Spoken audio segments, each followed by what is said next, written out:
Nuk kanë kurajë, shkën në mbledhje nuk kanë kurajë të ballafaqohen, po merren me njëri tjetrin. Jo ke ngrënë drek me njërin, jo po morën telefon. Çfarë është politikë është kjo?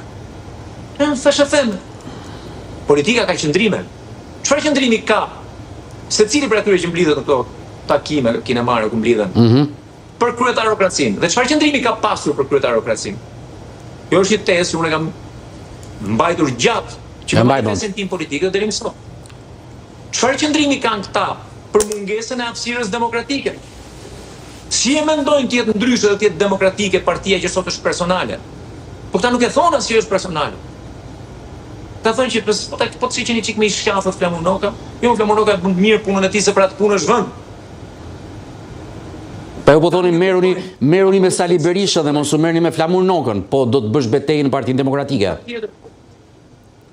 Themel është një ngjarje e vjetër që u kthyen anekdot që sa herë kishte një gjë që nuk funksiononte në parti, në njëri që kishte kritikë është unë deri Rit Van Bode shkoj, më tutje shko vetë po deshe. Do vjen nga një bisedë e vërtet, nga një ngjarje e vërtet, do thënë nga një demokrat i vjetër dhe i urtë. Që kur debatonin, shkonte deri Rit Vani ose më tutje ajo thoshte, më tutje shko vetë po deshe. Dhe këta deri ke Flamur Noka. Si të duk për fund gjithë kjo historia që ndodhi me firmat për Endri Shabanin, që tashmë kemi dhe avokat të popullit, se nuk e morën vesh kush ja kërkoi kujt të firmoste. Është akuzuar Flamur Noka, është akuzuar Ervin Saliani, është akuzuar Ilir Ali Mehmeti, dikush tjetër thot më tha Ina Zhuba, pra nuk ka ngelur njeri pa thënë kush kërkoi të firmosej për Endri Shabanin. Edhe pse nuk i ka dalë emri, unë po them që e ka kërkuar Sali Berisha. Dhe kam shpjegimin tim për këtë. Kush e njeh Sali Berishën siç e njoh unë, ka një teknologji të vetën se si funksionon politikisht. Sali Berisha funksionon mirë dhe uzurpon skenën politike vetëm kur ka konflikt. Dhe sa më jashtë për konflikti, aq më dominues bëhet.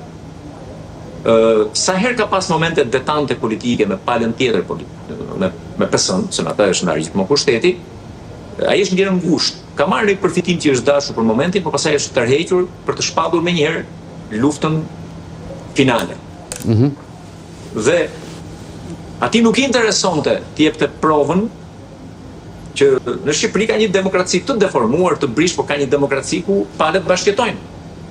Marrja e funksionit të kryetarit, të avokatit të popullit nga opozita, gjë i takon opozitës me rregullat e bashkëjetesës tonë politike, do të jepte provën që në Shqipëri pas ka një bashkëjetesë politike. Berisha këtë nuk e do.